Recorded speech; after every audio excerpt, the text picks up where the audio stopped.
আমাদের জীবনের সবচাইতে গুরুত্বপূর্ণ বিষয়টার নাম হচ্ছে সময়, যে বিষয়ে বর্তমান জেনারেশনের খুব একটা মাথা ব্যথা কাজ করে না।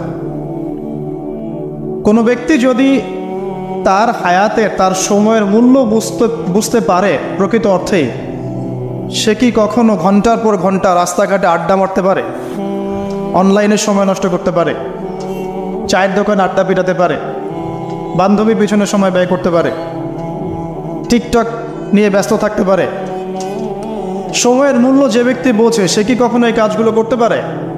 আল্লাহ পাক সবার আগে এখানে আমাকে বলছেন ওয়াল আসরি, সময়ের কসম, অর্থাৎ সময় আপনার আমার জীবনে অত্যন্ত গুরুত্বপূর্ণ এবং এই সময়টা লিমিটেড। আল্লাহ পাক একটা লিমিটেড টাইম দিয়েছেন আমাদেরকে।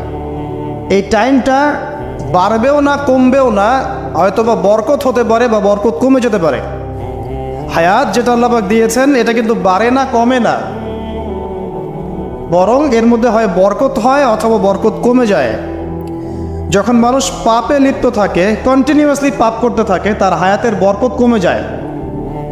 আর যখন মানুষ কন্টিনিউয়াসলি নেক কাজ করতে থাকে, ভালো কাজ করতে থাকে, তার হায়াতের মধ্যে বরকত হয়।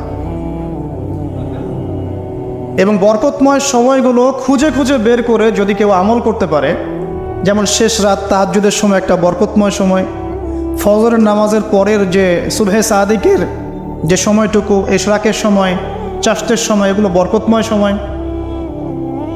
আসর থেকে মাগরিবের সময় বরকতময়, হজের সময়গুলোতে বরকত আছে, রমাদান মাস বরকতময় মাস, লাইলাতুল কদর এবং শেষ 10 রাত বরকতময়, জিলহজের প্রথম 10 দিন বরকতময়, আরাফা আশুরা বরকতময়। এগুলো খুঁজে খুঁজে বের করে যে ব্যক্তি আমল করতে পারে তার হায়াতে বরকত হবে ইনশাআল্লাহ আযজা ওয়া জাল। এক কথায় আল্লাহ রাব্বুল আলামিন সময়ের কসম কেন করছেন? আপনাকে আমাকে এটা বোঝানোর জন্যে যে সময় আমাদের জীবনে সবচেয়ে বেশি গুরুত্বপূর্ণ। যে সময়গুলো আমাদের জীবন থেকে চলে গেছে, আপনি আমি যদি 1000 রাকাত নামাজ পড়েও আল্লাহর কাছে কান্নাকাটি করি, সেটা কিন্তু আর ফিরে আসবে না। হয়তোবা আল্লাহ পাক আমাদের গুনাহগুলোকে মাফ করে দিয়ে বাকি জিন্দেগি আমাদেরকে আমল করার তৌফিক দিবেন ইনশাআল্লাহ তাআলা, কিন্তু যে সময়টুকু আমরা নষ্ট করেছি এটা কিন্তু আর ফিরে আসবে না। আজকে যদি এই একটা লেসন নিয়ে বাসায় যেতে পারি আমরা, যে আমরা আমাদের সময়টাকে মূল্যায়ন করব, আজকের এই মাহফিলটা সার্থক। আর আজকের মাহফিলে আমরা যদি অনেক কথাবার্তা বলি কিন্তু কোনো লেসন নিয়ে বাসায় ফিরে না যাই, তাহলে আজকের এই মাহফিলের কোনো সার্থকতা নাই। আসা এবং যাওয়াই হবে এখানে। আমি আসলাম, নাস্তা খেলাম, লেকচার দিলাম, চলে গেলাম। আপনারা আসলেন, দেখলেন, সেলফি উঠালেন, চলে গেলেন। এটাই কি সার্থকতা? না।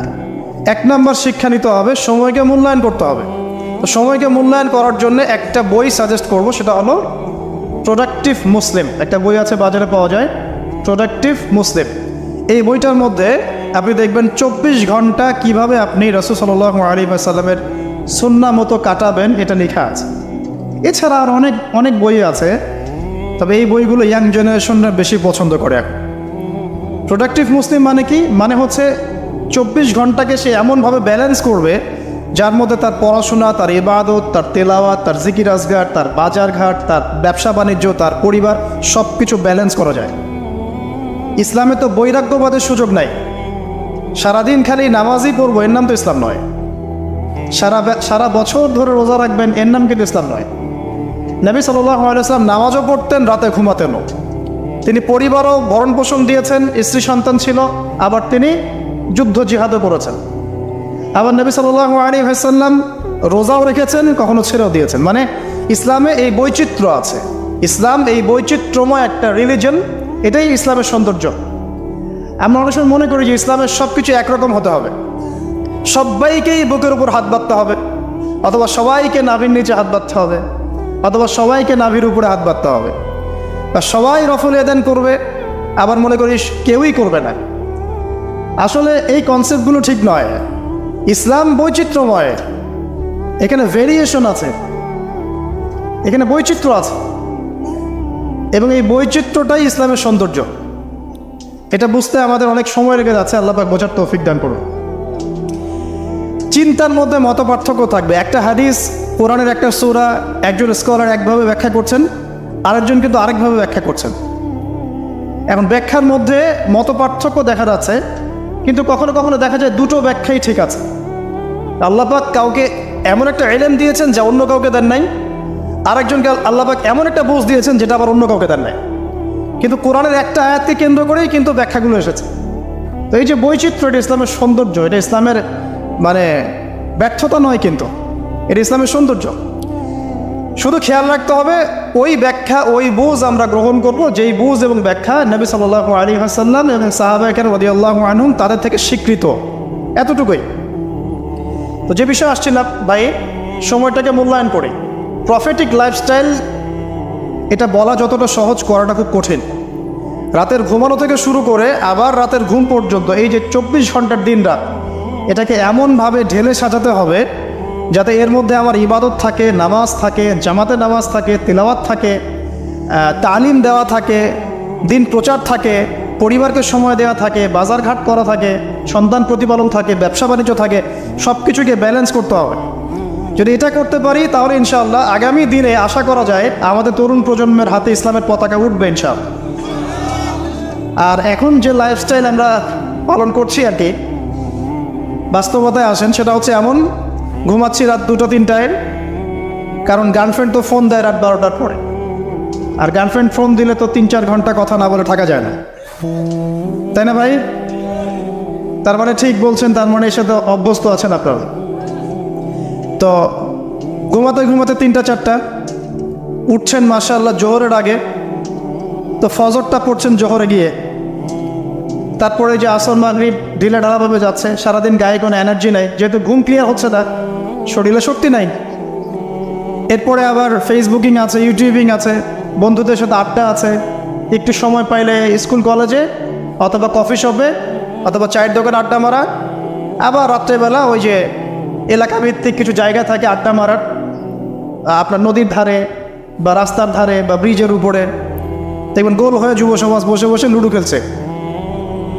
গোল হয়ে যুবকরা বসে যে কিছু একটা করে, কি করে এটা বুঝতে আমার 1 মাস লাগছে। আমি অনেককে প্রশ্ন করছিলাম যে আসলে ওরা করে কি, যে গোল হয়ে যে বসে থাকে মাঝখানে একটা জিনিসের দিকে তাকায় আছে, কি করে আসলে। পরে একদিন নিজেই গিয়ে দেখলাম আসলে কি করে। ভাই কি করো? ওই যে ভাই ইতস্তত বোধ করছে যে আপনি, আপনার ভিডিও আমরা ইউটিউবে শুনি, আপনি সেই ব্যক্তি না? যে হ্যাঁ আমি সেই ব্যক্তি। কি করো তোমরা? তো বলছে যে আমরা ভাই লুডো খেলছিলাম। তো ওখানে যে লুডো খেলে এটা আমরা বুঝতে পারি নাই আর। আমি অনেস্টলি বলছি যে টিকটক বলে যে কিছু একটা আছে, এটা আমি জানতাম না এতদিন। এটার নামে কোনো অ্যাপস আছে এটা আমার জানাই ছিল না, শুধু ফেসবুক এবং ইউটিউবিং জানতাম। তো দেখেন আমরা সময়গুলো প্র্যাকটিক্যালি এভাবে নষ্ট করছি আর। তো যদি প্রফেটিক লাইফস্টাইলে না আসতে পারি তাহলে আল্লাহ পাকের যে শপথ ওয়াল আসরি, সময়ের কসম, এখান থেকে কোনো শিক্ষা আমরা অর্জন করতে পারছি না। 2 নম্বরে যাওয়ার আগে আল্লাহর কাছে ওয়াদা করি যে আজকে থেকে ইনশাআল্লাহ তাআলা যতদিন আল্লাহ পাক বাঁচিয়ে রাখবেন, ইনশাআল্লাহ তাআলা দেশের প্রেক্ষাপট যেমনই হোক, বিশ্বের প্রেক্ষাপট যেমনই হোক, ঠিক আছে, দেশে মহামারী নেমে আসুক, দুর্ভিক্ষ নেমে আসুক, কি হয় হোক, 24 ঘন্টার প্রফেটিক লাইফস্টাইল আমি মেনে চলবো ইনশাআল্লাহ। স্পেশালি যুব সমাজকে এই নিয়াত করতেই হবে, আদারওয়াইজ আপনারা সামনে ভয়ঙ্কর বিপদ দেখতে পারবেন। এমন ভয়ঙ্কর সিচুয়েশন আসবে যেটা কল্পনাতেও নাই এই মানব জাতির। কি আসবে সেটা নিয়ে আমি আসলে আপনাদেরকে ভয় দেখাতে যাচ্ছি না। আগামী বিশ্বের ভবিষ্যৎটা ভালো না, আগামী বিশ্বের ভবিষ্যৎটা মোটেই ভালো না। তো সময় এখনই আছে, মানে এই সময়টাই সময় মনে করেন, ভবিষ্যতের চিন্তা বাদ দিয়ে এইটাকেই সময় মনে করেন। আল্লাহ পাক তৌফিক এনায়েত করুন, আমিন। 2 নম্বর মেসেজ হচ্ছে আল্লাহ পাকের, সময়ের কসম করে আল্লাহ পাক বোঝাতে যাচ্ছেন যে ইতিহাস এর দিকে আপনাকে চোখ দিতে হবে। পৃথিবীর সৃষ্টি থেকে নিয়ে কিয়ামত পর্যন্ত একটা বিষয় খুব কমন, সেটা কি? যুগে যুগে যারাই আল্লাহ রাব্বুল আলামিনের তাওহীদ এবং তার নবীর সুন্নতকে অবজ্ঞা করেছে, আল্লাহ পাক কাউকে এই পৃথিবীতে স্থান দেন নাই। এই ইতিহাসটা কোরআন এবং হাদিসের পাতায় পাতায় আছে। সময়ের শপথ করে আল্লাহ পাক আমাদেরকে বলছেন ইতিহাস ঘেটে দেখো, পিছনের দিকে তাকিয়ে দেখো, যুগে যুগে যারাই আল্লাহ এবং তার রাসূলের অবাধ্য হয়েছে, আল্লাহ পাক কাউকে এই পৃথিবীতে স্থান দেন নাই। 1 নম্বর দেখেন, ওই যে নূহ আলাইহিস সালাম স্থান পেয়েছে। নূহ আলাইহিস সালামের যুগে যে মানুষেরা আল্লাহর বিরোধিতা করেছিল তারা কি টিকতে পেরেছে? পারে নাই। মাত্র 40 বা 80টা পরিবার নাজাত পেয়েছে, বাকি সবাইকে আল্লাহ পাক ডুবিয়ে মেরেছে। পৃথিবীতে এখন আমরা যারা বেঁচে আছি, আমরা কিন্তু ওই 40 বা 80 পরিবারের সন্তান। আমাদের পিতামাতা কিন্তু ওইদিকে, যারা ওই সময়ে মহাপ্লাবন থেকে উদ্ধার পেয়েছে, নাজাত পেয়েছে, আমরা কিন্তু তাদেরই সন্তান। আর বাকি কাউকে আল্লাহ পাক পৃথিবীতে রাখেন নাই। আল্লাহর কিচ্ছু যায় আসে না। একটা হাদিসে আছে, পৃথিবীর দাম আল্লাহর কাছে একটা মাছির পাখার সমানও না। এই যে ফয়জুল কালাম বইটা আছে, পড়ে দেখবেন। এই বইটা বাসায় রাখতে পারেন, অনেক চমৎকার একটা বই। এখানে অনেক হাদিস আছে যেটা আপনাদের জন্য খুব ইজি হবে, স্পেশালি যারা জেনারেল লাইনে পড়াশোনা করছেন। মাছির একটা পাখার পরিমাণ দাম যদি আল্লাহর কাছে থাকতো এই পৃথিবীর, তাহলে আল্লাহ পাক এই পৃথিবীতে কোনো কাফের মুশরিককে পানি পান করতে দিতেন না, এক ঢোক পানিও দিতেন না। মানে এই মহাবিশ্বের যত গ্রহ নক্ষত্র আছে, এগুলোর সামনে পৃথিবীর দামটা অনেকটা এমন। একটা উদাহরণ দিচ্ছি, সমুদ্রে গিয়েছেন কখনো? সি বিচে গিয়েছেন? কক্সবাজারে ওইদিকে গিয়েছেন কখনো? আচ্ছা, নদী তো গিয়েছেন, এই তিস্তার চরে গিয়েছেন না? মনে করেন তিস্তার চরে বিশাল চর, এই চরের মধ্যে একটা বালুর কি পরিমাণ মূল্য আছে? বালুর একটা কণার কি পরিমাণ দাম থাকতে পারে? এই পুরো মহাবিশ্বে পৃথিবীর অবস্থানটা এতটুকুই, বরং তার চেয়েও কম। পুরো মহাবিশ্বে পৃথিবীর অবস্থান এর চাইতেও কম, যতটুকু একটা বিশাল চরের মধ্যে একটা বালুর মূল্য। পুরো বিশাল সমুদ্র সৈকত, এই সমুদ্র সৈকতে একটা বালুর কোনো দাম আছে? একটা বালুর কণার? ওটা থাকলেই কি না থাকলেই কি? পৃথিবীর অবস্থানটা ঠিক এমন মহাবিশ্বে। ওই পৃথিবীতেই আমরা এখন বসবাস করছি, আর আমরা মনে করছি যে আমরা পৃথিবীতে চিরস্থায়ী হব। এই দুনিয়াটা আমাদের, এখানে যা ইচ্ছা আমরা তাই করব। এখানে পলিটিক্স করলে যা ইচ্ছা তাই করব। এখানকার অর্থনৈতিক দায়িত্ব পাইলে যা ইচ্ছা তাই করব। এখানকার সামাজিক নেতৃত্ব পাইলে যা ইচ্ছা তাই করব। হ্যাঁ, এখানকার ধর্মীয় নেতৃত্ব পাইলে যা ইচ্ছা তাই করব। আমাদের ভাবটা এখন এমন। অথচ পৃথিবীর মূল্য আল্লাহর কাছে একটা বালুর পরিমাণও না, একটা মাছির পাখার পরিমাণও না। তো আলী রাদিয়াল্লাহু আনহু একটা কথা বলতেন যে পৃথিবীতে মানুষ এমনভাবে বিচরণ করে যে মানুষ মনে করে যে পৃথিবীতে সে ছাড়া আর কিছুই নাই, আর পৃথিবী থেকে মানুষ এমনভাবে চলে যায় যে মনে হয় পৃথিবীতে সে কখনো ছিলই না। এটা আলী ইবনে আবি তালেব রাদিয়াল্লাহু আনহুর কথা। কত গভীর কথা চিন্তা করছেন? পৃথিবীতে যখন মানুষ বসবাস করে, তখন মানুষের কাছে মনে হয় যে দুনিয়াটা আমাদেরই, দুনিয়াতে আমরা ছাড়া কিচ্ছু নাই, সব কিছু আমাদের, এই দুনিয়ার মালিক আমরাই। মুখে হয়তো বলে যে আল্লাহ বলে একজন আছে, কাজে কিন্তু আসলে মানে না। কাজে কিন্তু আসলে মানুষ সেটা স্বীকার করে না। কার্যত স্বীকার করলে কি মানুষ আল্লাহর হালালকে হারাম করতে পারতো? আল্লাহর হারামকে হালাল করতে পারতো? একজনকে দেখলাম বলছে যে মেয়েদের ড্রেস কতটুকু লম্বা হবে, কতটুকু খাটো হবে, ঢিলাঢালা হবে কিনা, শালীন হবে কিনা, এইসব নিয়ে কথাবার্তা বলার সময় নাই এখন। এখন যুগটা এগিয়ে যাওয়ার। তো যুগটা কি নগ্ন হয়ে এগিয়ে যাব? এই যুগে কি নগ্ন হয়ে এগিয়ে যাব? তো এই যে আল্লাহ পাকের বিধানের 5 পয়সা পরোয়া নেই। আল্লাহ পাক যেখানে বলছেন সূরা আহজাবে যে মেয়েদেরকে বলো হে নবী, তারা যখন বাড়ির থেকে বের হবে তারা যেন জিলবাব দিয়ে তাদের কাপড়টা, দেহটাকে ঢেকে নেয়। তো আল্লাহ পাকের এই আদেশের কি দাম আছে ওর কাছে? 5 পয়সা দাম আছে? আল্লাহ পাক বলছেন সুদ খেও না, যদি সুদ খাও তাহলে আল্লাহ এবং তার রাসূলের সাথে যুদ্ধের ঘোষণা শুনে রাখো। কোনো দাম আছে আল্লাহর কথার? সুদ না খেলে এই যুগে চলে? চুরি করো না, ডাকাতি করো না, জেনা করো না, আল্লাহ পাক বলছেন। দেধারসে এগুলো আমরা করছি এবং এগুলোকে স্বাভাবিকভাবে মেনে নিয়েছি, যেটা হয়। প্রত্যেক দিন খবরের কাগজ খুলবেন, দেখবেন ধর্ষণের খবর পাওয়া যাচ্ছে, পরকীয়ার খবর পাওয়া যাচ্ছে। গতকালকে একটা নিউজ দেখেছি যে মায়ের পরকীয়া দেখে ফেলায় মেয়েকে মা হত্যা করেছে। মায়ের পরকীয়া দেখে ফেলায় মেয়েকে মা শ্বাসরোধ করে হত্যা করেছে। আর কয়দিন আগে দেখলেন তো যে মাকে ছেলে আবার গুলি করে হত্যা করে। তা বলেন কোন পৃথিবীতে বসবাস করছেন? ওয়াল আসরি দিয়ে আমি আপনাকে কি বুঝাবো? সময়ের কসম, এটার ব্যাখ্যা আমি কি করব আর আপনাকে কি বুঝাবো? এই হচ্ছে বর্তমান প্রেক্ষাপট। তো দেখুন আল্লাহ পাক সময়ের কসম করে বলছেন, যুগের পর যুগ তাকিয়ে দেখেন, যারাই আল্লাহ এবং তার রাসূলের বিধানের পরোয়া করে নাই, আল্লাহ পাক কাউকে এই পৃথিবীতে টিকতে দেননি। শুধু একটা সময় দিয়েছেন, কাউকে 100 বছর, কাউকে 1000 বছর, কাউকে 500 বছর, কাউকে 700 বছর। একদিন না একদিন আল্লাহ পাক এদেরকে ধ্বংস করে দিয়েছে। নূহ আলাইহিস সালামের পরে আসেন আদ জাতি। আজ জাতির লোকেরা অনেক লম্বা ছিল, ওই যে ওই গাছের চেয়েও লম্বা হবে। আসলে আমি বোঝাতে পারবো না। তাল গাছগুলো দেখেছেন, তাল গাছ, নারকেল গাছ, এর চাইতেও বড় বড় ছিল ওরা ফিজিক্যালি। বিশ্বাস হয় না? এমনও মানুষ ছিল পৃথিবীতে, আমরা তো এখন ছোট, লম্বা চওড়া মানুষ ছিল পৃথিবীতে, এবং তারা ছিল আদ এবং সামুদ জাতি। তারা একটা কথা বলতো যে মান আশাদ্দু মিন্না কুওয়া, আমাদের চেয়ে শক্তিশালী আর কে আছে? আল্লাহ পাক বলেছেন কোরআনে যে তারা কি জানে না যে আল্লাহ তাদেরকে সৃষ্টি করেছেন তিনি তার চেয়ে বেশি শক্তিশালী? তো এরা বলতো যে আমাদের চেয়ে শক্তিশালী কে আছে? পাহাড় কেটে কেটে বাড়ি নির্মাণ করতো, সৌধ নির্মাণ করতো, যখন কাউকে মারতো ওয়াইদা বাতাসতুম জাব্বারিন, কাউকে পিটাইলে খুব পিটাইতো, মানে খুব উদ্ধত অহংকারী ছিল। হুদ আলাইহিস সালাম এবং সালেহ আলাইহিস সালাম তাদের নবী ছিলেন। আল্লাহ পাক নির্দিষ্ট সময় দিয়েছেন, একদিন ধ্বংস করে দিয়েছেন। বিশাল দেহের এই মানুষগুলোকে আল্লাহ পাক ধ্বংস করেছেন ঝড় দিয়ে, বাতাস দিয়ে। বাতাসে এমনভাবে উপরে দিয়েছেন যেন খেজুর গাছের ডাল উপরে পড়ে গেলে যেমনভাবে পড়ে থাকে, এরা সেভাবেই পৃথিবীতে পড়েছিল। শেষ, সমস্ত দম্ভ অহংকার সব শেষ, চূর্ণ বিচূর্ণ। সামুদ জাতির একই অবস্থা, আকাশ থেকে বজ্রপাত, এই যে বিজলি যেটা বলি আমরা, প্রচণ্ড বজ্রনিনাদ শব্দে একদিনে শেষ। কমে লুত পরস্পর ছেলে ছেলে জেনা করতো, নাউজুবিল্লাহ, যেটা এখনকার ফ্যাশন হয়ে গেছে আর কি। হ্যাঁ, আজকে দেখলাম একটা নিউজ, যে আমি আসলে নিউজ দেখতে খুব পছন্দ করি, যে একটা স্কুলের টিচার, সে নিজেও সমকামী, সে শিক্ষার্থীদেরকে পড়াচ্ছে, সে নিজেও সমকামী, তাকে সরিয়ে দেওয়ার জন্য শিক্ষার্থীরা আন্দোলন করছে।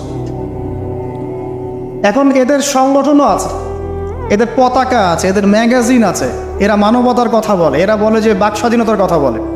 আগে ওই উইকিপিডিয়া ঘাটলে দেখবেন, আগে দেখা যেত যে সমকামিতাকে একটা রোগ বলতো মানুষ, যেটা মানসিক রোগ ইত্যাদি। এখন উইকিপিডিয়ায় ঘেটে দেখবেন, এখন এটাকে বলে এটা হচ্ছে বাক স্বাধীনতা। মানে বাক স্বাধীনতা, আপনি চাইলে একটা ছেলেকেও বিয়ে করতে পারেন, একটা মেয়েকেও করতে পারেন। লূত আলাইহিস সালামের কওম এই কাজটা করতো। এমনই অসভ্য কওম ছিল যে দুইজন ফেরেশতাকে আল্লাহ পাক দুইজন তরুণ যুবকের রূপে পাঠিয়েছেন। দুজন ফেরেশতার নাম, একজন জিবরাইল আলাইহিস সালাম, একজনের নাম মিকাইল আলাইহিস সালাম। দুইজনকে পাঠিয়েছেন ওদেরকে ধ্বংস করার জন্য, কিন্তু ফুটফুটে সুদর্শন তরুণের রূপে আর কি। তো তারা এসে আশ্রয় নিয়েছেন লূত আলাইহিস সালামের বাসায়। এখন ওই কওমের লোকেরা এসে লূত আলাইহিস সালামকে বলছে যে তোমার মেহমানদেরকে ডেকে নিয়ে আসো। লূত আলাইহিস সালাম বলছে কি জন্যে? তখন তারা বলছে তুমি তো খুব ভালো করেই জানো আমরা কি জন্য এসেছি। কথা কি বুঝতে পারছেন? লূত আলাইহিস সালাম বলছেন যে আউলাই বানাতি ইন কুনতুম ফাইলিন, আমার মেয়েরা আছে, তোমাদের যদি কোনো মানে সৎ পুরুষ থেকে থাকো তাহলে আমার মেয়েদেরকে বিয়ে করে নাও, প্রয়োজন আমার মেয়েদেরকে বিয়ে করে নাও, তারপরে ওই খারাপ কাজে যেও না। তখন তারা বলছে যে তুমি খুব ভালো করেই জানো লূত আমরা কি জন্য এসেছি, তোমার মেয়েদের ব্যাপারে আমার কোনো আগ্রহ নাই। চিন্তা করতে পারেন? তখন লূত আলাইহিস সালাম বলছেন আলাইসা মিনকুম রাজুলুন রাশীদ, তোমাদের মধ্যে কি একটা ভালো মানুষও বাকি নাই? এরকম কম ছিল, মানে আল্লাহর ফেরেশতাদেরকেও চাচ্ছে নিজেদের কুপ্রবৃত্তি দমন করার জন্য। আল্লাহ পাক ওই জাতিটাকে এমনভাবে ধ্বংস করেছেন। ফেরেশতা জিবরাইল আলাইহিস সালামের পাখা আছে প্রায় 600টা পাখা, 2টা পাখা দিয়ে তিনি ওই পুরো কওমকে এভাবে উঠিয়েছেন আসমানে। তারপর আসমান থেকে ওদেরকে পাথর বর্ষণ করা হয়েছে, রজম যেটা বলি আমরা। দুনিয়াতে রজম না হলে আসমানে হয়েছে রজম, পাথর নিক্ষেপ করে থেতলে দেওয়া হয়েছে, তারপরে এদেরকে উল্টে এভাবে দাফন করে দেওয়া হয়েছে। জর্ডান নামক জায়গার ডেড সি বা মৃত সাগর যেটা, ওই জায়গাটা হচ্ছে কওমে লূতের জায়গা। অনলাইনে ঘেটে দেখেন, এই জায়গায় এই কওমে লূত থাকতো, সমকামী। এখন এটা মুহাম্মদ সাল্লাল্লাহু আলাইহি ওয়াসাল্লাম নিজেও বলছেন যে আমি আমার উম্মতের উপরে যে কয়টা বিষয়ে বেশি ভয় করি তার মধ্যে একটা হচ্ছে গোপন শিরক, একটা হচ্ছে লোক দেখানো আমল, একটা হচ্ছে এ উম্মতের এক শ্রেণীর আলেম তারা সমাজে ফিতনা সৃষ্টি করে বেড়াবে এবং আসমানের নিচে এরা সবচেয়ে নিকৃষ্ট শ্রেণীর মানুষ হবে। আমি ভয় করি আমার উম্মত মূর্তি পূজারী হয়ে যাবে, এবং আমি ভয় করি আমার উম্মতের মধ্যে সমকামিতা ছড়িয়ে পড়ছে না, এখন পড়ছে। খুব সতর্ক সাবধান থাকবে। এটা ছড়িয়ে পড়ার মূল কারণ কি? খুব কমন প্রশ্ন, আসলে কারণের দিকে আসেন, কারণটা ফাইন্ড আউট করি। জেনা যে ছড়িয়ে পড়ছে আর পরকীয়া যে ছড়িয়ে পড়ছে, সমকামিতা ছড়িয়ে পড়ছে, এর কারণটা কি? কী কারণ? আজকে থেকে 50 বছর আগে তো এমন ছিল না। লাস্ট 50 বছরে কি হচ্ছে, মানে এটা ছড়িয়ে পড়ছে, কারণটা কি? 1 নম্বর কারণ হচ্ছে ফ্রি মিক্সিং, মানে ছেলে মেয়ের অবাধ বিচরণ। এটা 1 নম্বর কারণ। আগে যত বেশি পর্দা রেস্ট্রিক্টেড ছিল তত বেশি এখান থেকে মানুষ সেফ ছিল। 2 নম্বর কারণ হচ্ছে যে যৌন শিক্ষার নামে আমরা মানুষকে নম্রতা শেখাচ্ছি। 3 নম্বর কারণ হচ্ছে প্রত্যেক প্রিন্ট এবং ইলেকট্রনিক মিডিয়া যৌনতার সুড়সুড়ি দিচ্ছে। আর তার চেয়ে বড় 4 নম্বর কারণ হচ্ছে পর্নোগ্রাফি। এটা সবার মোবাইলে এখন ফ্রি অ্যাক্সেস। যে কেউ ইচ্ছা, আলেম হোক আর জালেম হোক আর যেই হোক না কেন, সবাই বাসায় গিয়ে চুপচুপ করে পর্নোগ্রাফি দেখতে পারে। এবং যখন এটাতে মানুষ আসক্ত হয়ে যায় তখন ভিতর থেকে সে পশু হয়ে যায়। নিজের মেয়ের সাথে জেনা করতেও তার বুক কাঁপবে না। আপনি কি জানেন এখন অনেক পিতা বেরিয়েছে যারা নিজের মেয়ের সাথে জেনা করছে? খবর দেখেছেন? এটা কিভাবে সম্ভব? পর্নোগ্রাফির মধ্য দিয়ে সম্ভব। পর্নোগ্রাফি দেখতে দেখতে দেখতে দেখতে এগুলোকে মানুষের কাছে কমন মনে হচ্ছে, স্বাভাবিক। তখন কোনো মেয়ের দিকে আর সম্মানের চোখে মানুষ তাকাতে পারছে না। একটা মেয়ের দিকে সম্মানের দৃষ্টিতে মানুষ আর তাকাতে পারছে না। আর মেয়েরাও যে খুব ভালো তা না। ম্যাক্সিমাম মেয়ে দেখা যায় বেপর্দায় চলে। ওরা পছন্দ করে কেউ ওদেরকে প্রিজিং করুক, কেউ একটু ওকে লাভ লেটার দিক, কেউ টিকটক একটু নক করুক, কেউ মেসেঞ্জারে নক করুক। অনেক মেয়েরা তো অনেক বদ এখন। ভালো মেয়ে খুঁজে পাবেন কোথায়? খুবই রেয়ার, খুবই রেয়ার। ভালো মেয়ে খুঁজে পাওয়া খুবই রেয়ার। যদি আপনি নিজে পবিত্র না থাকেন, আপনি পবিত্র মেয়ে খুঁজে পাবেন না। প্রিয় দিনী ভাই, আপনি যদি নিজে পবিত্র না থাকেন, আপনি পবিত্র মেয়ে খুঁজে পাবেন না। বড় বড় শহরগুলোতে গিয়ে দেখেন, শপিং মলগুলোতে গিয়ে দেখেন, শপিং মল, ইউনিভার্সিটিস, মেগা সিটিসগুলোতে গিয়ে দেখেন, মেয়েদের গেট আপগুলো দেখেন। বলবে যে হুজুর আপনারা এগুলো দেখেন না, বাট আমাদের চোখের সামনে পড়ে যায়। আর চোখের সামনে যখন পড়ে যায় তখন তো আমরা চোখ বন্ধ করে হাঁটতে পারবো না। মনে করেন আমি কার ড্রাইভ করছি, এমন আমি চোখ বন্ধ করে ড্রাইভ করবো? সামনে কেউ পড়ে গেলে বলবেন হুজুর আপনার দৃষ্টি খারাপ। কি ফাইজলামি শুরু করছে! ডানে বামে চারপাশে যখন মেয়েরা এভাবে নগ্ন হয়ে ঘুরবে, আমি কি চোখ বন্ধ করে আকাশের দিকে তাকায় গাড়ি চালাবো? না আকাশের দিকে তাকায় হাঁটবেন, নাকি মাটির তলে তাকায় হাঁটবেন? কী করব? তো এগুলো হচ্ছে এক প্রকার এক শ্রেণীর বুদ্ধি প্রতিবন্ধী আছে, নাস্তিকতায় বিশ্বাসী, এদের খোরা যুক্তি এগুলো। তো সারা দেশে এরকম নগ্নতা ছড়িয়ে বেড়াবা আর বলবা যে তোমাদের মানসিক সমস্যা, হ্যাঁ তোমাদের মনের সমস্যা, রোগটা তোমাদের মনে। আশ্চর্য বিষয়। সুবহানাল্লাহ। তো যেটা বলছিলাম ভাই, এগুলোর কারণটার দিকে আসেন। মূল কারণটা কিন্তু এইগুলা, ফ্রি মিক্সিং। আপনার মিডিয়াগুলোর মধ্য দিয়ে এইভাবে অবাধে দেদারসে যৌনতার প্রদর্শনী, বিভিন্ন মুভিজ অ্যান্ড ফিল্মস অ্যান্ড এই যে সিরিয়াল, এইগুলা এমন কিছু মিডিয়া যেগুলো আমাদেরকে যৌনতা শেখাচ্ছে, এবং পর্নোগ্রাফি, এগুলো সব কিছু যখন একত্রিত হয়েছে তখন দেখবেন সমাজের মধ্যে যৌনতা বেড়েছে, জেনা বেড়েছে, ধর্ষণ বাড়ছে, তারপরে পরকীয়া বাড়ছে, এবং এগুলো এখন নর্মাল হয়ে গেছে। মানে এগুলো নর্মাল, মানুষ সবাই মেনে নিয়েছে যে এটা হয়, এমনই আসলে। ধর্ষণ দিনে 4-5টা হয়, হ্যাঁ রেপ এটা হতেই পারে। জেনা, ছেলে মেয়ে একটা আপোষের সম্মতিতে প্রেম করছে, জেনা করছে, তো সমস্যার কিছু নাই। এটা বাক স্বাধীনতা, এটা মানুষ মনে করে এখন।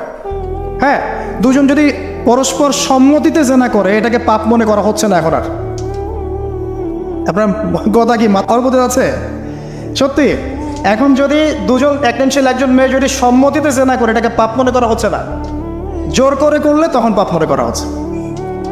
এবং দেখা যায় অনেক পরিবার, আপনি জরিপ করে দেখেন, ম্যাক্সিমাম পরিবারে এখন পরকীয়া ঢুকে গেছে। স্বামীকে নিয়ে স্ত্রী সন্তুষ্ট না, স্ত্রীকে নিয়ে স্বামী সন্তুষ্ট না, চলছে। আবার যদি কেউ অনেস্টলি একাধিক বিয়ের দিকে যায়, তখন তাকে আবার সমাজের দিকে খারাপ চোখে দেখা হচ্ছে। দেখা যাবে একটা স্ত্রী আছে বাসায়, কিন্তু বাইরে 10টা মেয়ের সাথে টাঙ্কি মেরে বেড়ায়, কোনো সমস্যা নাই। 10টা মেয়ের সাথে জেনা করে বেড়ায়, কোনো সমস্যা নাই। কিন্তু একটা মেয়েকে যদি বিয়ে করে তাকে ভরণ পোষণ, তার রেসপন্সিবিলিটি, তার গার্ডিয়ানশিপ, তাকে সম্পত্তির অধিকার, যৌন অধিকার সব কিছু দেওয়ার চেষ্টা করে, তখন সমাজের মানুষ বাঁকা চোখে তাকায় থাকে। এটা কোন যুগে আছে? এটা আইয়ামে জাহিলিয়াত চলছে এখন। আমরা মক্কাকে আইয়ামে জাহিলিয়াত মনে করেন? মক্কার জাহিলিয়াতের চেয়ে 1000 গুণ বেশি জাহিলিয়াত এখনকার বিশ্বে আছে। কেউ চ্যালেঞ্জ করলে আমার সাথে ডিবেট করতে বলেন, আমি প্রমাণ করে দিব যে মক্কার জাহিলিয়াতের চাইতে 1000 গুণ বেশি জাহিলিয়াত এই যুগে আছে। তবে শর্ত হচ্ছে এই জাহিলিয়াত প্রমাণ করতে হবে শুধু কোরআন এবং হাদিসের চোখ দিয়ে, অন্য কোনো চোখ দিয়ে চলবে না। তো এই সব কিছুর উপরে আবার একটা বিষয় আছে, সেটা হলো সবসময় আইনের সুশাসন নিশ্চিত হচ্ছে না। সব ধর্ষকের বিচার হচ্ছে না, সব জেনাকারের বিচার হচ্ছে না, মাদকদ্রব্য সবার বিচার হচ্ছে না। আর বিচার হলে আইনের ফাঁকফোকর দিয়ে বেরিয়ে যাচ্ছে। আর সিস্টেম করা আছে, ওখানে একটু খাওয়াবেন, তার নিচে একটু খাওয়াবেন, তারপর এখানে একটু খাওয়াবেন, আস্তে আস্তে সব ফুলে যাবে। আর এগুলো আমরা মেনে নর্মাল, এমনই সিস্টেম আমরা সবাই মেনেই নিয়েছি, এটাই হয়। এই যে মেনে নেওয়ার ট্রেন্ড, এটা করতে করতে করতে আমরা এখন চরম রকম জাহিলি একটা সমাজে বসবাস করছি। এই সময়ের কসম আল্লাহ পাক আপনাকে করছেন, ওয়াল আসরি, সময়ের কসম। মানে কোন সময় আপনি বসবাস করছেন নিজেই চোখ দিয়ে দেখেন। সময়কে চিনতে শিখুন, ইতিহাস পড়তে শিখুন। ইতিহাসের সময়ের যুগে যুগে যারা আল্লাহর আইনের বা আল্লাহর বিধানের বিরোধিতা করেছে ওদের কি পরিণত হয়েছে দেখুন, আর সময়কে মূল্যায়ন করুন। এভাবে আদ সামুদের কথা বললাম, কওমে লূতের কথা বললাম, এই যে কওমে শুআইব একই অবস্থা, মাপে কম দিত, আল্লাহ পাক ভূমিকম্প দিয়ে ধ্বংস করে দিয়েছে, মানুষকে ঠকাতো। শুআইব আলাইহিস সালামের কওম যেভাবে মানুষকে ঠকাতো, এখনকার IMF আর ওয়ার্ল্ড ব্যাংক মানুষকে এইভাবে ঠকায়। এটা আপনি বুঝবেন না যদি ইন্টারন্যাশনাল ইকোনমিক্স মনিটারি সিস্টেম সম্পর্কে পড়াশোনা না করেন। সুদের জালে ফেলে দরিদ্র দেশগুলোকে একদম গলায় রশি ধরে টেনে ফেলে দিবে, হ্যাঁ, সুদের মধ্য দিয়ে। এবং পুরো ওয়ার্ল্ডটাকে এভাবে সাজিয়েছে, এর বাইরে কেউ বেরোতে পারবে না। তারপরে ওরা ইন্দোনেশিয়াকে ইকোনমিক স্যাংশন দিয়ে দিয়েছে। ইন্দোনেশিয়া আসতে একটা ভালো অবস্থান থেকে হঠাৎ করে ধাপ করে পড়ে গিয়েছে। যখন টার্কি এখান থেকে বের হওয়ার চেষ্টা করেছে, ওকে স্যাংশন দিয়ে দিয়েছে। ভেনিজুয়েলা যখন বের হওয়ার চেষ্টা করেছে, ওকে স্যাংশন দিয়ে দিয়েছে। মানে এরা শুআইব আলাইহিস সালামের ওই কওমের মতোই পুরো মানব জাতিকে অর্থনৈতিক দাসত্বের দিকে নিয়ে গেছে। শুআইব আলাইহিস সালামের কওমের পরে কি? ফিরআউনের কওম, মুসা আলাইহিস সালাম। ফিরআউন ছিল বিশ্বের সবচেয়ে প্রতাপশালী নেতা, যে নিজেকে এক পর্যায়ে বলেছিল যে আনা রব্বুকুমুল আ'লা, আমি তোমাদের মহান রব, তাই না? সে বলেছিল যে আমি তোমাদের জন্য যা ভালো মনে করি আমি তাই করি, এবং আমি তোমাদেরকে সরল পথ দেখাই। এটা ফিরআউনের স্টেটমেন্ট, এটাও কিন্তু ফিরআউনের স্টেটমেন্ট। তো সে নিজেকে এক পর্যায়ে রব দাবি করে, এবং আল্লাহ পাক তাকে ক্ষমতা দিয়েছিলেন, দীর্ঘ হায়াত দিয়েছিলেন, ওকে জুলুমের ক্ষেত্রে আল্লাহ পাক অবকাশ ছাড় দিয়েছিলেন। এক পর্যায়ে সে মনে করলো যে তাকে ধরার কেউ নাই। আল্লাহ রাব্বুল আলামিন একটা সুযোগের অপেক্ষা, জাস্ট একটা সুযোগের অপেক্ষা, সেটা হলো মুসা আলাইহিস সালামকে ধাওয়া করছে ফেরাউন এবং তার দলবল লোহিত সাগরের কাছে আসলো। ফেরাউন এদিকে দাঁড়িয়ে আছে, মুসা আলাইহিস সালাম এবং তার সাথীরা পার হয়ে গেল। ফেরাউনও পার হতে গিয়ে আল্লাহ পাক সবাইকে সদল বলে ডুবিয়ে দিলেন। একদিনের ব্যাপার। আল্লাহ পাক ওয়াল আসরি, সময়ের কসম করে এদিকে আমাদেরকে তাকাতে বলছেন। ইতিহাস ঘেটে দেখো, ফেরাউনের মতো বড় যারা স্বৈরাচারী ছিল তারাও টিকতে পারে নাই, পেরেছে? পারে নাই। নমরুদের কথা আপনারা জানেন, বিশাল প্রতাপশালী, তাকে আল্লাহ পাক লম্বা হায়াত দিয়েছিলেন। ইব্রাহিম আলাইহিস সালামকে কত পরীক্ষায় না ফেললো, আগুনে পর্যন্ত ফেলেছে। ইব্রাহিম আলাইহিস সালাম বলেছেন হাসবি আল্লাহ ওয়া নি'মাল ওয়াকিল, হাসবি আল্লাহ ওয়া নি'মাল ওয়াকিল, নি'মাল মাওলা ওয়া নি'মান নাসির। আল্লাহ রাব্বুল আলামিন ইব্রাহিম আলাইহিস সালামকে বিজয় দিলেন ও নমরুদকে আল্লাহ পাক ধ্বংস করে দিলেন। কোথায় যাবেন? ঈসা আলাইহিস সালামের কওমে আসেন। যারা ঈসা আলাইহিস সালামকে মেনে নিয়েছে নাজাত পেয়েছে, যারা মেনে নেয় নাই কিয়ামত পর্যন্ত আল্লাহ পাক ওদেরকে লানত করে রেখে দিয়েছে। ওরা কারা? ওরা ইহুদিরা, জিউসরা। তো লম্বা করছি না, একটা বিষয়ের দিকে ফোকাস করেন। সময়ের কসম বলতে আল্লাহ পাক আপনাকে বর্তমান সময়টাকে চিন্তা করতে শেখাচ্ছেন। আর আপনি আমি যে সময় আছি সে সময় নিয়ে ভাবতে হবে। 1, 2 সময়কে মূল্যায়ন করতে হবে। 3 অতীতের সময়গুলোর দিকেও তাকাতে হবে, যে অতীতে কখন কার কি পরিণত হয়েছে, কি কারণে হয়েছে। এখান থেকে শিক্ষা নিয়ে সামনের দিকে পথ চলতে হবে। আর সামনের সময় কেমন? সামনের সময় আরও ভয়ঙ্কর।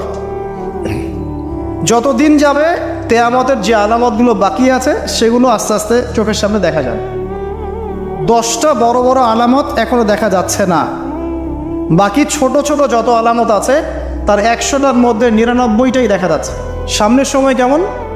বলছিলাম যে 10টা বড় বড় সাইন দেখা যাচ্ছে না, বাকি 100টার মধ্যে 99টাই দেখা যায়। কি কি দেখা যাচ্ছে কয়েকটা বলে।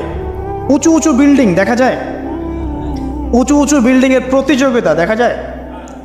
সমাজের নিম্ন শ্রেণীর মানুষ, রাখাল শ্রেণীর মানুষ উঁচু উঁচু অট্টালিকা নির্মাণের প্রতিযোগিতা করছে দেখা যায়। সমাজের ম্যাক্সিমাম মানুষ এখন সুদ খাচ্ছে দেখা যাচ্ছে।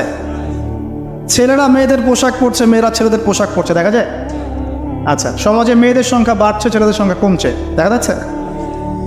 বেশি থেকে বেশি আল্লাহ পাকের গজব আসছে, আসমানি গজব, জমিনের বালা, বন্যা বলেন, ভূমিধস বলেন, ভূমিকম্প বলেন, জলোচ্ছ্বাস বলেন, দিন দিন বাড়ছে না কমছে?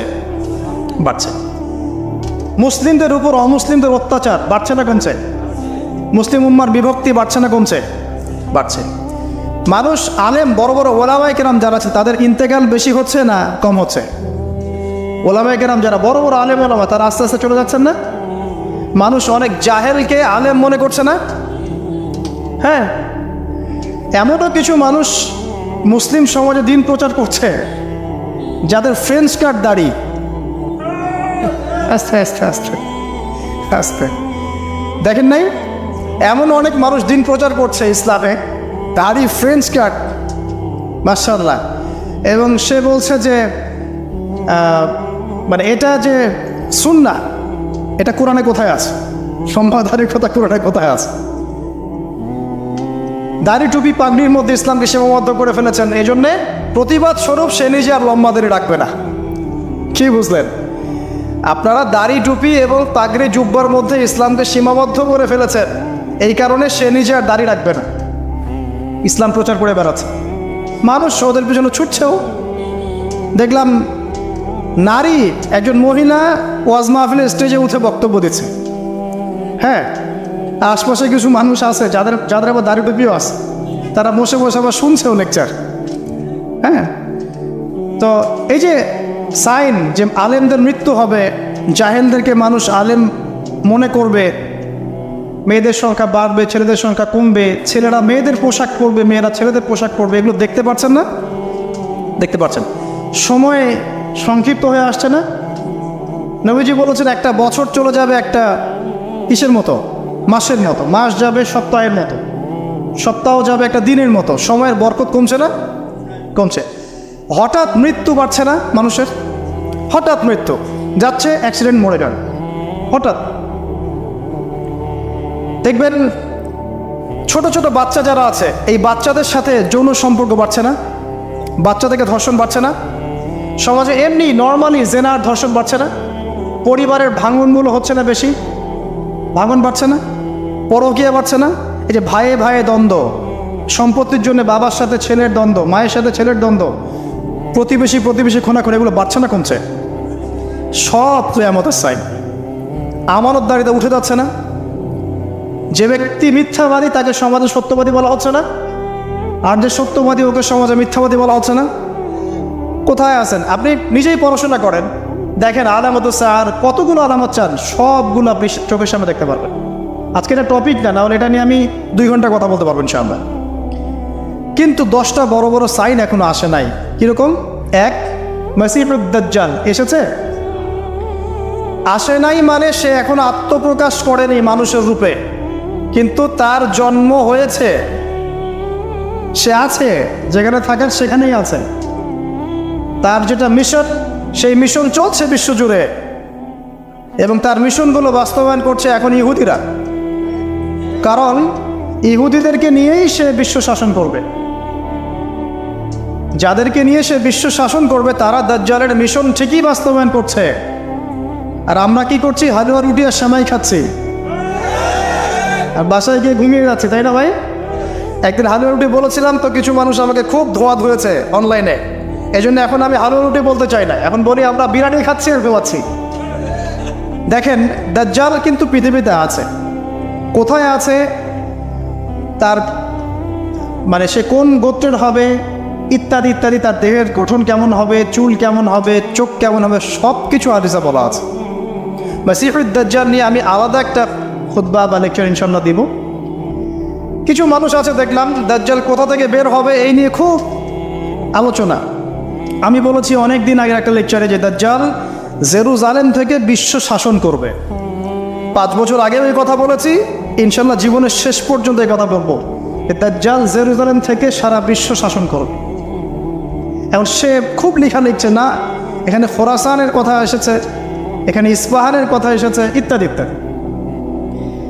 তো পণ্ডিত মশাইকে একটা কথা বলতে চাই, দাজ্জাল কোথা থেকে বের হবেন এই কথাটা আমি বেশি জানি, আপনি বেশি জানেন, না নবী মুহাম্মদ সাল্লাল্লাহু আলাইহি ওয়াসাল্লাম বেশি জানেন?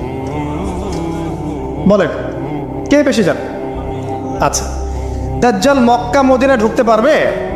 পারবে না। আচ্ছা, দাজ্জাল মক্কা মদিনায় ঢুকতে পারবে না। দাজ্জাল কোত্থেকে বের হবেন সেটা আমাদের নবীজি সবচেয়ে বেশি ভালো জানেন, এই তো। তারপরেও নবী সাল্লাল্লাহু আলাইহি ওয়াসাল্লাম ইবনে সাইয়্যিদ নামক একজন ব্যক্তিকে মদিনায় মসিহুদ দাজ্জাল মনে করতেন এবং অনেক সাহাবী তাকে মসিহুদ দাজ্জাল মনে করেন। সহিহ মুসলিমে অনেকগুলো হাদিস আছে, পড়ে দেখেন যে নবী সাল্লাল্লাহু আলাইহি ওয়াসাল্লাম ইবনে সাইয়্যিদকে ইনভেস্টিগেট করছেন আড়াল থেকে। ইবনে সাইয়্যিদকে ডেকে বলছেন যে তুমি কি দেখো? সে বলছে যে আমি তো সিংহাসন দেখি। তো নবীজি বলছেন তোমার সিংহাসন কোথায়? সে বলছে সিংহাসন সমুদ্রের উপরে। তখন নবীজি বলছেন তুমি তো শয়তানকে দেখেছো, তুমি শয়তানকে দেখেছো। এরপরে নবীজি বলছেন তুমি কি বিশ্বাস করো যে আমি মুহাম্মদ শেষ নবী? ইবনে সাইয়্যিদ বলছে আপনি কি বিশ্বাস করেন যে আমি নবী? কথা বুঝতে পারছেন? কথা বুঝতে পারছেন না? নবীজি মনের মধ্যে একটা শব্দ গোপন করলেন। শব্দটা ছিল দুখান। কি নাম? সূরা দুখান আছে না? দুখান। দুখান শব্দটা মনের মধ্যে গোপন করে ইবনে সাইয়্যিদকে বলছেন যে বলো দেখি আমি মনের মধ্যে কি শব্দ গোপন করে রেখেছি। তখন ইবনে সাইয়্যিদ কি বললো জানেন? বলল দুখ। দুখ রহস্যময় ক্যারেক্টার না একটা? ওমর রাদিয়াল্লাহু আনহু বলছেন যে ইয়া রাসূলুল্লাহ আপনি আমাকে অনুমতি দেন, এর গর্দানটা আমি উড়াই দিই। তখন নবী সাল্লাল্লাহু আলাইহি ওয়াসাল্লাম বলছেন যে না, যদি সে, শোনেন স্টেটমেন্টটা শোনেন, যদি ইবনে সাইয়্যিদ সত্যি দাজ্জাল হয়ে থাকে তাহলে তুমি তাকে হত্যা করতে পারবে না, কারণ তার হত্যা লেখা আছে ঈসা আলাইহিস সালামের হাতে। ঠিক আছে? আর যদি সে দাজ্জাল না হয়ে থাকে তাহলে নিরপরাধ ব্যক্তিকে হত্যা করার মধ্যে কোনো সার্থকতা নাই। এই যে যদি সে দাজ্জাল হয়ে থাকে, এই চান্সটা নবী সাল্লাল্লাহু আলাইহি ওয়াসাল্লাম কেন নেবেন? অথচ ঘটনাটা মদিনার, যে মদিনায় দাজ্জাল ঢুকতে পারবে না। ব্যাপারটা কি রহস্যময় নয়? এত সহজেই দাজ্জালের কনসেপ্ট নিয়ে এত আলোচনা করা যায় না। 2-4টা হাদিসকে মিলালেই সব কিছুর কনক্লুশন আসে না। দাজ্জালের খুরুজ একটা জিনিস, ওর জন্ম নিয়ে আর একটা জিনিস। সে পৃথিবীতে আছে, সৃষ্টির শুরু থেকেই আছে। স্বয়ং নূহ আলাইহিস সালাম যখন নবী ছিলেন তখন নূহ আলাইহিস সালামও তার কওমকে দাজ্জাল সম্পর্কে সতর্ক করেছেন। তো নূহ আলাইহিস সালামের যুগে সে কোথায় ছিল? এটা কি চিন্তার বিষয় নয়? আবার তামিম দাড়ি দেখে আসছেন দ্বীপের মধ্যে তাকে বাধা অবস্থায়। হাদিস আছে না? আছে। এখন একটা হাদিসের মধ্যে যে আছে যে দাজ্জাল ইরাক এবং শাম এর মাঝামাঝি একটা রাস্তা থেকে বের হয়ে আসবে, এটা একটা হাদিস। আরেকটাতে আছে ইস্পাহান থেকে বের হয়ে আসবে। ইস্পাহান কিন্তু এখন ইরানের মধ্যে, ঠিক আছে? আরেকটা হাদিসে আছে খোরাসান থেকে বের হয়ে আসবে। আপনি কীভাবে মেলাবেন? আবার নবীজি এখানে মদিনার মধ্যে ইবনে সাইয়্যিদকে বলছেন যে ওমর সে যদি দাজ্জাল হয়ে থাকে তুমি তাকে মারতে পারবে না। ব্যাপারটা কি রহস্যজনক না? অনেক চেইন মিলাতে হবে এখানে, একটা দুটো হাদিস দিয়ে আমি কনক্লুশন আসতে পারবো না। আরেকটা বিষয় বলি, ওই যে শাম এবং ইরাকের মাঝখানের রাস্তার কথা আসছে, এই জায়গাটা এখন ইসরায়েলের আন্ডারে পড়েছে। অথচ যেই সময় হাদিসটা বলা হচ্ছিল তখন কিন্তু ইসরায়েল রাষ্ট্রের অস্তিত্ব ছিল না। যখন দাজ্জাল সংক্রান্ত এই শাম ইরাকের হাদিস বলা হচ্ছে তখন ইসরায়েল রাষ্ট্রের জন্মও হয় নাই। এর জন্ম তো হয়েছে 1914 সালে, 17 সালে, 45 সালের দিকে এসে। তাহলে ওই যে ইস্পাহান খোরাসান যেগুলো বলছেন, এমনও হতে পারে অদূর ভবিষ্যতে ইসরায়েল ওই জায়গাগুলো দখল করে ফেলবে, হতেই পারে। সিরিয়ার ওই উপত্যকা কি ইসরায়েলের ছিল আগে? মিশরের গোলান ওদের ছিল আগে? আস্তে আস্তে তারা এক্সটেন্ড করেছে। এত সহজে একটা হাদিস যে একটা কনক্লুশনে এসে অনলাইন ধুয়ে দেওয়ার মধ্যে কোনো সার্থকতা নাই।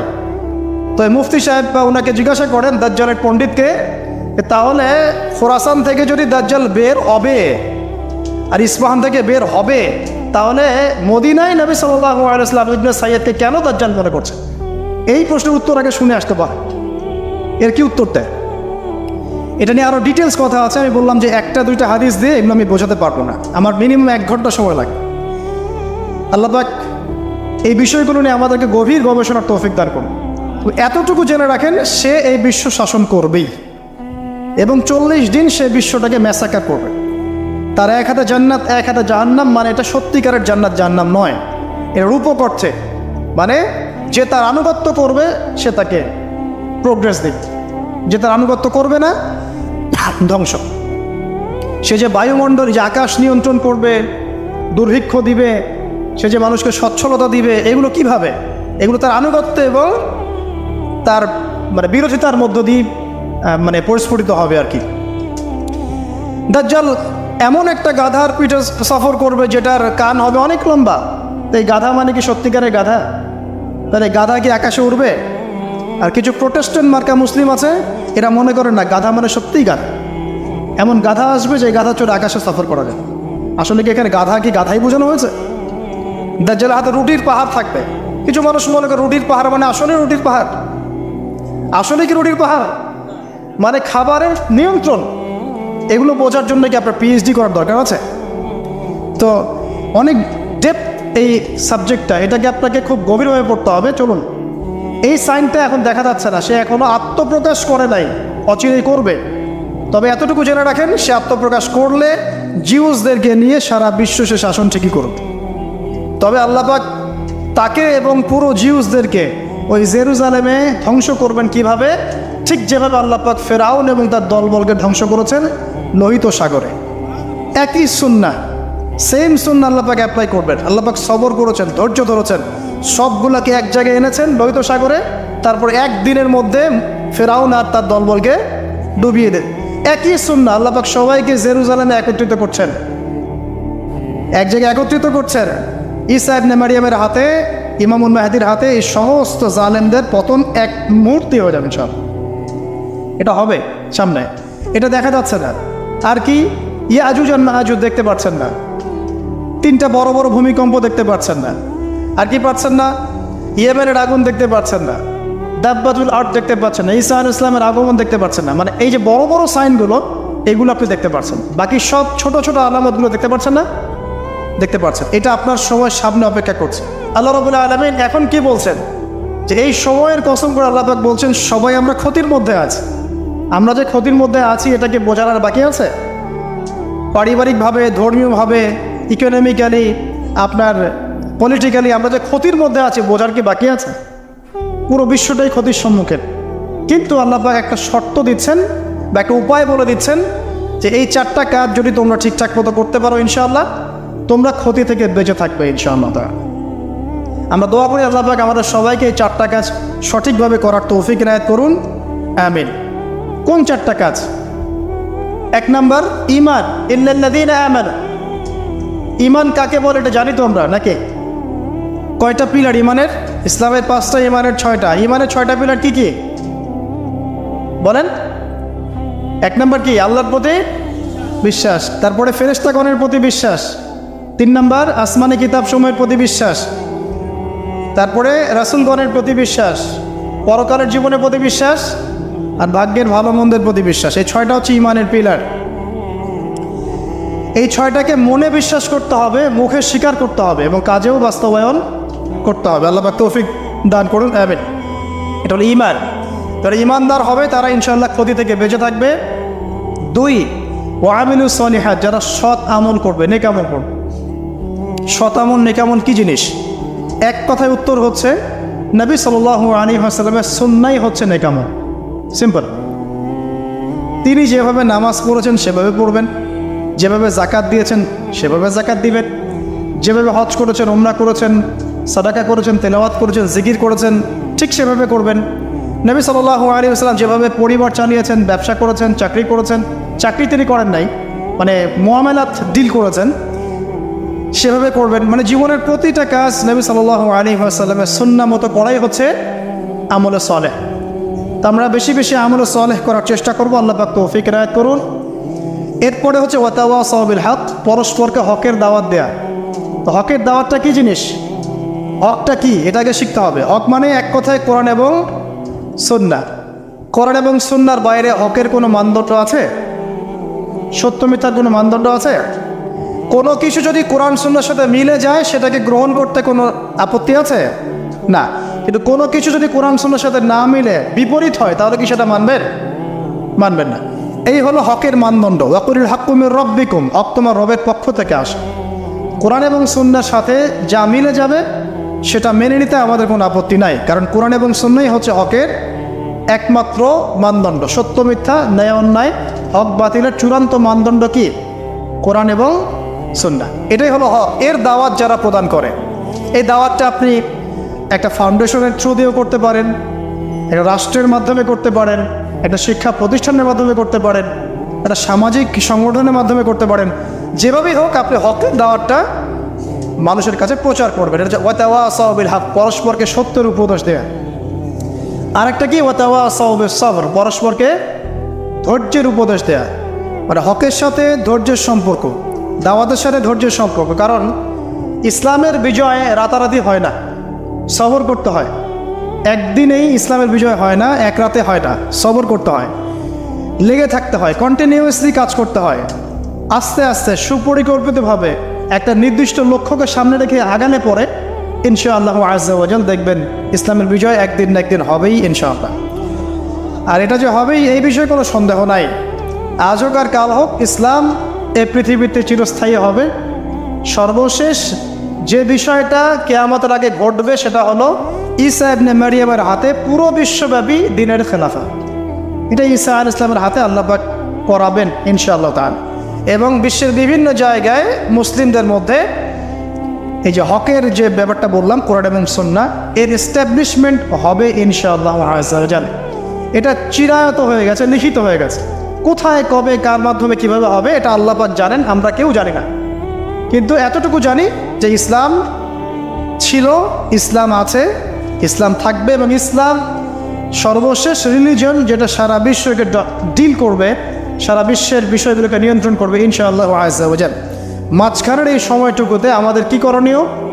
1 নাম্বার সময়কে মূল্যায়ন করা, 2 নাম্বার প্রকৃত ইমানদার হওয়ার চেষ্টা করা, 3 বেশি বেশি করে শতামল করার চেষ্টা করা, 4 নাম্বার হকের দাওয়াত প্রচার করা, 5 নাম্বার ধৈর্য ধরা এবং নির্দিষ্ট লক্ষ্যকে সামনে রেখে সামনের দিকে এগিয়ে যাওয়া। আল্লাহ পাক আমাদের সবাইকে এই তৌফিক ইনায়াত করুন।